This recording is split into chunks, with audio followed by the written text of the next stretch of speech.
Assalamualaikum warahmatullahi wabarakatuh. Selamat pagi anak-anak. Jadi sekarang kita melanjutkan belajar tentang induksi elektromagnetik. Kan kemarin kita udah belajar nih tentang hukum Faraday, hukum Lenz, gigi induksi diri. Nah, sekarang pertemuan ketiga kita akan belajar tentang terapan induksi elektromagnetik pada produk teknologi. Apa aja sih? Nah, coba anak lihat, ini gambar apa? Kincir air, Bu. Nah, iya benar, itu gambar kincir air. Nah, selanjutnya ada gambar apa? Gambar lampu. Nah, ada apa sih dari kincir air sama lampu ini? Lalu, bagaimana bisa sebuah kincir angin menghasilkan listrik? Penasaran kan? Coba ada nggak pendapat kalian apa sih dan kenapa sih bisa sebuah kincir angin menghasilkan sebuah listrik? Anak fisika pasti tahu. Nah, jadi di sini selanjutnya yang tadi cari tahu ya, nanti kasih tahu ibu jawabannya. Nah, di sini kita akan belajar tentang generator. Jadi, generator itu merupakan alat yang dapat mengubah energi gerak yang berasal dari putaran poros menjadi arus listrik. Nah, coba kita sambungkan hal ini dengan gambar kincir air tadi.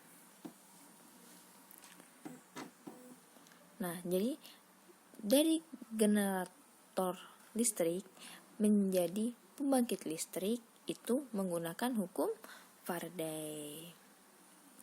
Nah, untuk mengetahui komponen-komponen yang ada pada generator, yaitu pertama ada kumparan beraru, rotor atau berputar. Yang kedua ada magnet, stator atau diam. Yang ketiga ada cincin luncur. Yang keempat ada sikat karbon. Selanjutnya, berdasarkan arus listrik yang dihasilkannya, generator dibagi menjadi dua nih. Ada generator yang sifatnya AC, yaitu kalau AC itu arusnya bolak-balik. Jadi kalau kita masangnya di sini di sebuah colokan ya, nanti kalau kalian kan pasti belajar nih pakai alat di lab tuh, ada alat yang namanya, nah di lab fisika kan ada tuh yang namanya power supply. Nah, di situ nanti ada keterangan, ada yang dia tuh AC sama DC. Jadi ketika kita akan praktikum, kita harus memperhatikan mana yang digunakan. Ketika kita menggunakan aliran arus AC, maka kita harus mencolokkan kabel pada aliran AC. Nah, begitu pun dengan DC. Kalau DC itu searah, jadi kita harus sesuaikan dengan apa yang akan kita gunakan ketika kita menggunakan power supply. Nah, di sini kita akan belajar yang tadi, yaitu jenis-jenis generator. Tadi kan masih ingat anak-anak generator tentang AC, yaitu yang bolak-balik, dan DC yang searah. Nah, untuk generator AC menghasilkan arus AC, yaitu yang bolak-balik, dan dilengkapi dengan 2 buah kincir luncur. Sedangkan yang DC menghasilkan arus DC, yaitu arus yang searah, dan dengan 1 buah cincin belah yang disebut dengan komutator. Nah, di sini ada prinsip kerjanya. Kita bisa lihat nih rangkaian di sini. Nah, untuk yang warna merah dan warna biru itu menunjukkan utara dan selatan arah ya.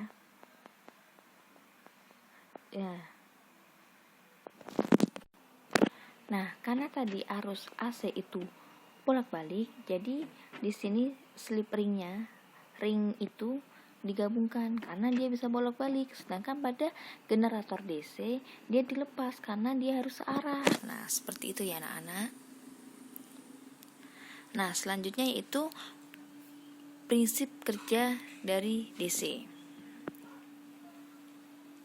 Di sini ada AC dan DC ya. Untuk generator yang AC. Nah, jadi di sini pada ilustrasi ini generator AC dan DC terlihat kan perbedaannya seperti itu. Karena yang AC itu bisa bolak-balik, maka cara perputarannya juga bisa bolak-balik kan, terlihat di ilustrasi ini. Sedangkan yang DC karena dia searah jadi seperti itu. Paham anak-anak? Nah, selanjutnya yaitu GGL induksi pada generator. Nah, jadi di sini ada dua subbahasan nih. Yang pertama GGL induksi yang dihasilkan generator dan GGL induksi maksimum. Nah, untuk GGL induksi yang dihasilkan oleh generator, maka kita menggunakan rumus epsilon sama dengan N min N delta flux per delta T, sehingga N kali B kali A kali omega sin omega T sama dengan E epsilon maksimum sin omega T. Nah, untuk GGL induksi maksimum yaitu terjadi ketika sin omega T sama dengan 1. Nah, jadi ketika sin omega T sama dengan 1, maka epsilon maksimum sama dengan N kali B kali A kali omega. Nah, untuk keterangannya seperti ini. Epsilon yaitu GGL induksi generator, maka satuannya adalah volt, dan N jumlah lilitan kumparan, B medan magnetik dengan satuan Tesla, A luas bidang kumparan dengan satuan meter kuadrat, omega yaitu kecepatan sudut kumparan dengan satuan rad per sekon, dan T lama atau waktu lama perputaran yaitu dengan satuannya S. Nah, selanjutnya yaitu generator AC produk teknologi. Nah, di sini Ibu akan memaparkan contoh produk teknologi yang menggunakan generator AC. Masih ingat kan, generator AC adalah generator yang harusnya bolak-balik. Nah, di sini yang pertama ada pembangkit listrik tenaga bayu atau angin. Pernah lihat gak pembangkit ini di mana? Lalu yang kedua ada dinamo sepeda. Yang punya sepeda pasti tahu nih, pasti ada dinamo. Coba kalian perhatikan ya, di ban belakang deket roda, deket tempat duduk kayak gitu yang kita dudukin ada dinamonya. Nah, yang ketiga yaitu pembangkit listrik tenaga air. Terus ada juga kipas angin. Nah, kipas angin ini di rumah, nah jangan jauh-jauh deh, di sekolah kalian ada kan kipas angin. Nah, jadi ternyata kipas angin itu menggunakan generator AC. Satunya kulkas. Di rumah kalian ada nih kan kulkas. Nah, bisa ketahui kan kita, dan televisi. Selanjutnya yaitu untuk generator DC produk tinggi. Nah, contoh produk teknologi yang menggunakan generator DC atau arus bolak-balik yaitu alat elektronika yang menggunakan generator DC biasanya terdapat pada power supply. Alat elektronik seperti laptop, kipas pendingin pada CPU, dan lainnya. Nah, laptop kalian yang chargernya bisa lepasan kayak gini, nah ini merupakan perangkat DC. Dan kipas ini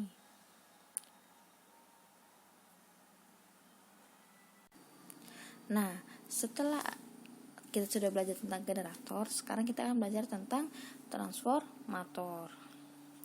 Apa sih transformator itu?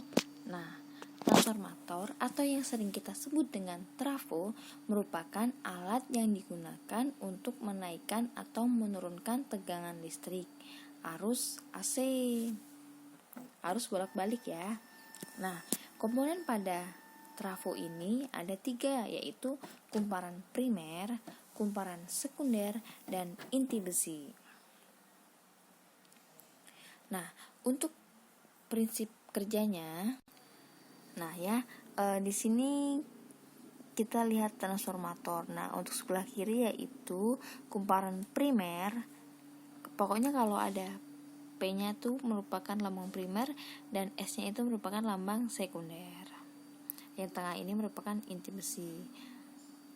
Nah, jadi yang dengan panah ini ada medan magnet yang terkonsentrasi pada inti besi dan diteruskan ke sekunder, kumparan sekunder. Jadi yang pertama nih, pada kumparan primer akan mengalir arus listrik AC yang berubah-ubah besar dan arahnya. Ingat kan AC itu yaitu yang bolak-balik. Kemudian, karena perubahan arus listrik pada kumparan primer, maka flux magnet pada kumparan sekunder juga akan berubah. Karena awan yang berubah, jadi akan mengikuti berubah. Lalu yang ketiga, perubahan flux magnet pada kumparan sekunder menghasilkan GGL induksi dan arus induksi. Yang keempat, terjadi perpindahan daya dari kumparan primer ke kumparan sekunder. Nah, yang selanjutnya itu bentuk dan simbol. Nah, bentuk transformator. Ini nih kalau kalian cari di tempat elektronik ada yang jual. Kalau seperti kadang buat alat-alat gitu juga ada tuh transformernya. Nah, ini simbolnya, simbol transformator. Paham ya? Nah, untuk persamaan transformator yaitu V P per VS sama dengan NP per NS sama dengan IS per IP. Nah, untuk efisiensi transformator merupakan persentase keidealan suatu transformator dalam menaik turunkan tegangan, yaitu berdasarkan jumlah daya yang tidak hilang. Jadi, efisiensinya yaitu PS per PP kali 100%. Atau efisiennya sama dengan VS kali IS per VP kali IP kali 100%.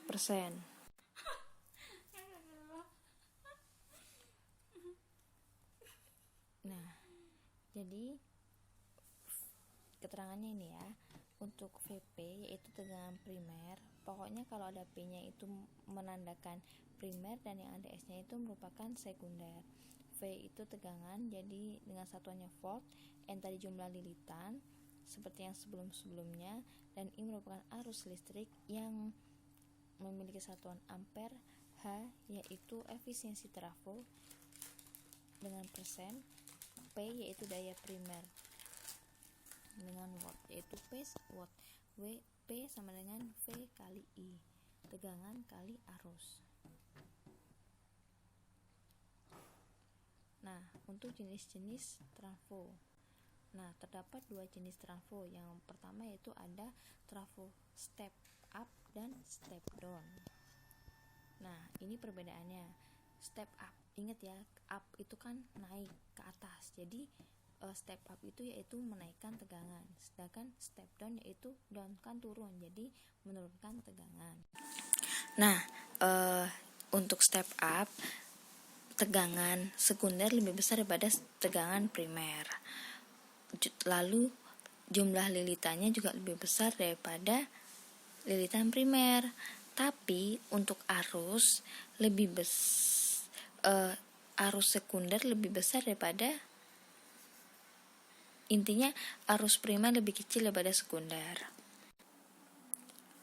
Nah, jadi itu lambang untuk trafo yang step up. Lalu untuk yang step down, tegangan kebalikan nih dari step up. Jadi kalau di step down, V sekunder lebih kecil daripada primer, N sekunder lebih kecil daripada primer, tapi I primer lebih besar daripada I sekunder. Nah, di sini ada produk teknologi yang menggunakan transformator step up. Jadi kelihatan kan seperti contoh di sini. Nah, itulah trafo step up, listrik dari generator di pembangkit listrik, jaringan transmisi listrik jarak jauh. Kalau step down ini jaringan distribusi listrik, trafo step down, listrik sampai ke rumah.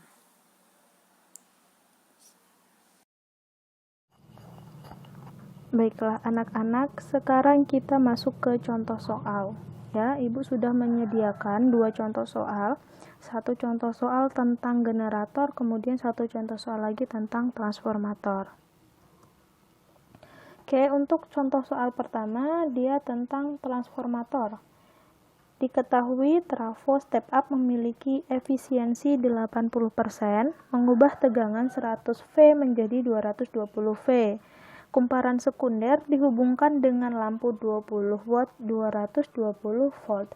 Jika lampu menyala normal, maka kuat arus pada kumparan primer adalah untuk penyelesaian soalnya, pertama-tama kita tulis terlebih dahulu apa yang kita ketahui dari soal.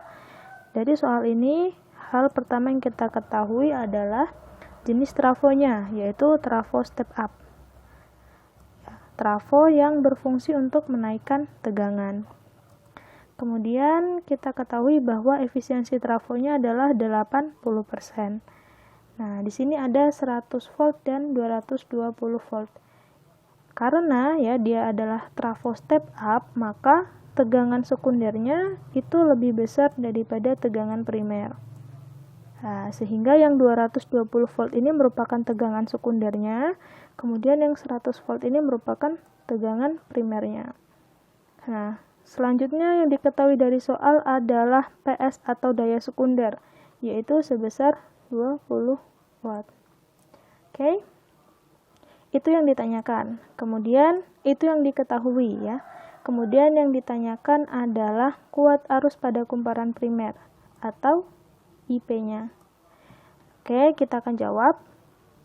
Nah, sebelum kita mencari IP, kita harus mencari nilai PP terlebih dahulu. PP ini merupakan daya primer ya, dengan menggunakan rumus efisiensi trafo ya, rumus ini. Kita pakai rumus efisiensi trafo. Nah, rumusnya efisiensi sama dengan daya sekunder per daya primer dikali dengan 100%. Kita sudah tahu angka-angkanya semua, kita masukkan ke rumusnya. Jadi 80% sama dengan 20 per PP dikalikan dengan 100. Nah, tanda persen ini bisa kita coret, sama-sama kita coret. Jadi dia tinggal 80 sama dengan 20 per PP dikalikan dengan 100. Ya, yang angka ini kita pindahkan pada ruas yang sama. Jadi dia 80 per 100 sama dengan 20 per PP. Oke, langkah selanjutnya adalah mengali silang ya. PP ini dikalikan dengan 80, kemudian 20 ini dikalikan dengan 100. Sehingga didapatkan ini ya, 80 PP sama dengan 20 dikalikan dengan 100. 20 kali 100 itu hasilnya 2000. Jadi 80 PP sama dengan 2000 ya. PP sama dengan 2000 dibagi dengan 80. Ya, 2000 bagi 80 itu hasilnya 25. Jangan lupa menulis satuan. Kenapa dia watt? Karena dia adalah daya. Setelah kita dapat PP, kemudian kita akan mencari IP. Nah, untuk mencari IP kita pakai rumus lain, yaitu rumus daya. Ya, P sama dengan I dikali V. Daya sama dengan kuat arus listrik dikalikan dengan tegangan. Karena kita akan mencari IP atau kuat arus listrik primernya, ya maka rumusnya adalah daya primer sama dengan ya kuat arus primer dikalikan dengan tegangan primer. PP ini kita tahu 25, kemudian VP ini kita tahu nilainya yaitu berapa? 100. Ya, seperti ini. Jadi, IP sama dengan 25 dibagi dengan 100. IP sama dengan 0,25. Jangan lupa satuannya, karena dia adalah kuat arus listrik, maka satuannya adalah ampere ya. Jawabannya adalah A. Jadi, ya untuk soal nomor 1, kuat arus listrik pada kumparan primer besarnya adalah A, 0,25 ampere. Oke, itu untuk nomor 1. Kemudian kita lanjut ke nomor 2 ya, soal tentang generator. Sebuah generator AC sederhana memiliki luas kumparan 100 cm², terdiri atas 80 lilitan, diletakkan dalam suatu medan magnet induksi sebesar 1,25 Tesla. Kemudian, kumparan tersebut diputar dengan kecepatan sudut 5 radian per sekon. Jika kumparan tersebut berputar selama 10 detik dan terjadi perubahan orientasi bidang terhadap medan magnet, maka besar gaya gerak listrik pada generator tersebut adalah Oke, sama seperti soal sebelumnya, kita tulis terlebih dahulu apa yang kita ketahui dari soal. Nah, yang pertama kita ketahui adalah generator AC ya. Kemudian A-nya atau luas kumparannya, yaitu 100 cm². Nah, karena ini satuannya belum internasional, kita ubah terlebih dahulu ke satuan internasional, yaitu 100 dibagi dengan 10.000, jadinya 10 pangkat minus 2 meter kuadrat. Kemudian yang diketahui selanjutnya adalah jumlah lilitannya atau N, yaitu 800. Oke. Kemudian yang diketahui adalah medan magnet induksinya, yaitu B, sebesar 1,25 Tesla ya. Kemudian kecepatan sudutnya atau omega sebesar 5 radian per sekon, dan yang terakhir adalah waktu ya, waktu berputarnya yaitu T sama dengan 10 sekon. Oke. Nah, yang diketahui sudah kita tulis. Kemudian yang ditanyakan adalah gaya gerak listriknya atau epsilon. Kita langsung pakai rumus yang sudah dijelaskan tadi di awal ya. Rumusnya adalah epsilon sama dengan N dikalikan dengan B dikali dengan A dikali dengan omega dan dikali dengan sin omega T. Oke. Kita masukkan nilainya. N-nya nilainya 800, kemudian B-nya nilainya 1,25, A-nya nilainya 10 pangkat minus 2, kemudian omeganya nilainya 5, ya, yang terakhir omega T. Jadi omega dikalikan dengan T ya. Omeganya 5, kemudian T-nya 10. Seperti itu. Nah, 800 dikali 1,25 itu hasilnya 1000. Yang ini 10 pangkat minus 2 tetap kita tulis seperti ini. Yang 5 juga tetap kita tulis seperti ini. Ya, yang sin ini 5 kali 10 itu adalah 50. Jadi sin 50. Oke.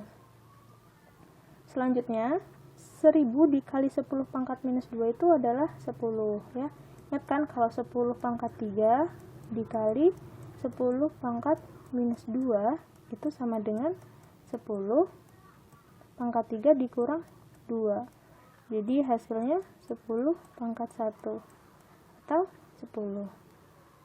Ya, yang 5 ini tetap kita tulis 5 juga. Nah, kemudian nilai dari sin 50. Nah, kalau dicari di kalkulator, nilai dari sin 50 itu adalah 0,64. Ya. Selanjutnya tinggal kita kali semua angkanya. 10 dikali 5 dikali 0,64. Hasilnya adalah 32. Karena dia adalah GGL, maka satuannya adalah volt. Ya, jadi sesuai soal ini, besar gaya gerak listrik pada generator tersebut adalah B, 32 volt. Oke. Itu untuk soalnya. Untuk pembelajaran hari ini sampai sini Ibu akhiri. Wassalamualaikum warahmatullahi wabarakatuh.